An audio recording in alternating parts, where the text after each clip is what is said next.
এই আজব লোকটা প্রতিদিন তার একটা ভেড়ার পশম কেটে সেগুলোকে মেঘের মতো দোলা বানিয়ে আকাশের উপরে উড়িয়ে দিত। আর তার সেই জাদুর কারণে তাদের এই গ্রামে কখনোই পানির অভাব হতো না। সেই লোকটার সাথে একটা কুকুর ছিল যে সবসময় তার সাথেই থাকতো আর তাকে বলতো আজকে কোন ভেড়াটার চুল কাটতে হবে। কিন্তু একদিন সকালে কুকুরটা দেখতে পায় লোকটা এখনো ঘুম থেকে উঠছে না। এই জন্য সে ঘরে যাওয়ার পর দেখতে পায় সেই লোকটা চিরদিনের জন্য ঘুমিয়ে গিয়েছে।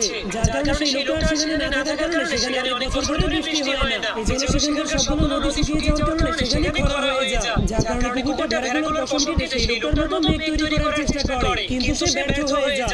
তখনই কুকুরটা দেখতে পায় একটা ভেড়ার পশম অনেক বড় হয়ে যাওয়ার কারণে সেই ভেড়াটা আকাশে উড়ে যাচ্ছে। যার কারণে সে ভেড়াটাকে বাঁচানোর জন্য ভেড়াটাকে ধরে একটা রুমের মধ্যে বন্ধ করে দেয়। এমনকি বাকি সবগুলো ভেড়াকেও সেই রুমের মধ্যে বন্দি করে দেয়। কিন্তু তখন একটা ভেড়া জানলা দিয়ে বাইরে বের হয়ে গেলে কুকুরটাকে ধরার জন্য তার পিছু করতে শুরু করে দেয়। কিন্তু তখনই ভেড়াটা একটা কাঁটাযুক্ত ঝোপের মধ্যে আটকা পড়ে যায়। যার ফলে তখনই চমৎকারভাবে সেই ঝোপের ভিতর থেকে মেঘ বের হতে শুরু করে দেয়। এটা দেখার পরে কুকুরটা জলদি করে সবগুলো ভেড়াকেই কাঁটাযুক্ত